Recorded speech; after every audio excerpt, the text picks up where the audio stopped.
Yep. Here we are outside the council house in Albury. Bit of sunshine on the neck and the bald spot.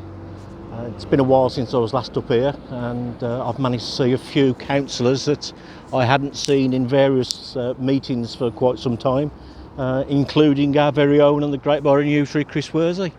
Some interesting news has come through from the Express-Star is that John Edwards is standing as an independent, so that automatically excludes him now from the Labour Party.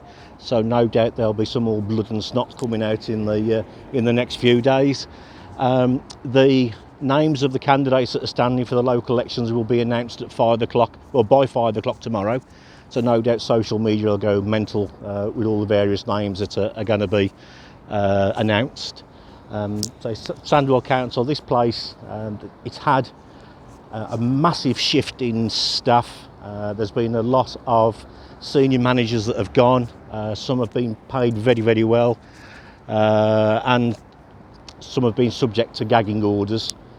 So it's difficult to find out some information from them, but some information does leak out from time to time about what's actually happened and what the reason is behind them going.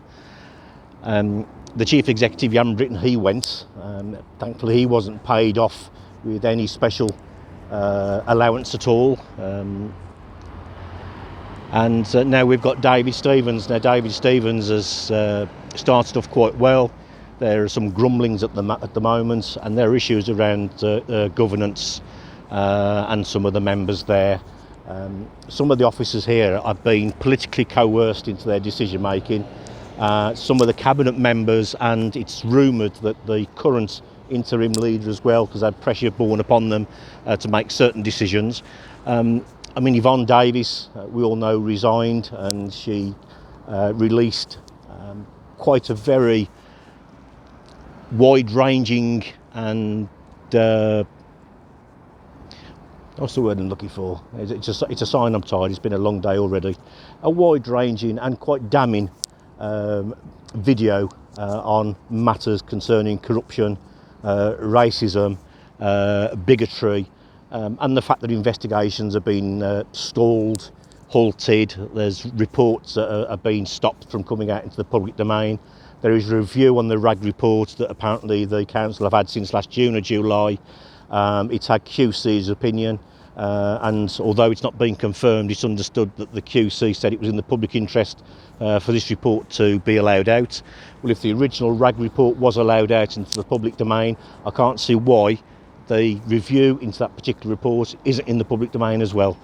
Now, it's going to be interesting when the names of the candidates are released, because there's going to be quite a lot of independents. There are going to be quite a number of Labour councillors that were suspended that are now standing as independents, and there's no doubt there's going to be a lot more press coming out. Now, what I would say is when you start looking at the candidates that are standing in your areas, have a look at the independents and find out what they're actually standing for. I'm standing for anti-corruption and a pro-community and a localism campaign. For too long we've been ignored. We've got more rights under localism than the council or the councillors allow us to be informed about, and it's gone on too long. There's been discrepancies in funding. There's fraud and corruption in this place. It's just trying to nail it down and get the governance to look into it properly.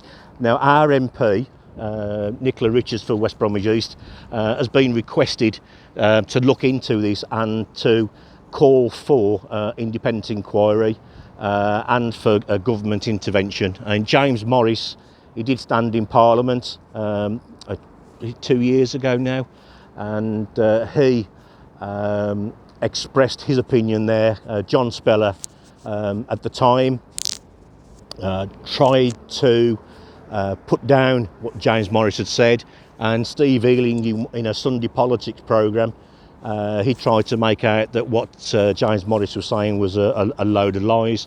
It clearly wasn't.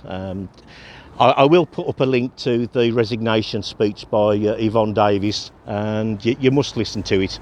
I mean, they've got rid of her. They found the smallest little thing to get her suspended on, and the Labour Party basically have trod water in dealing with her appeal, which seems to be the case now with some of these political parties.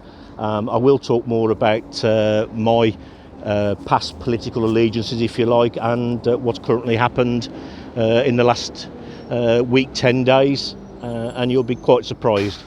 But I think that's about as much as I want to say at the moment. It's nice to see that the flowers are in bloom and it looks quite tidy around the council house at the moment. Just wonder if they've cleaned up the benches around the other side.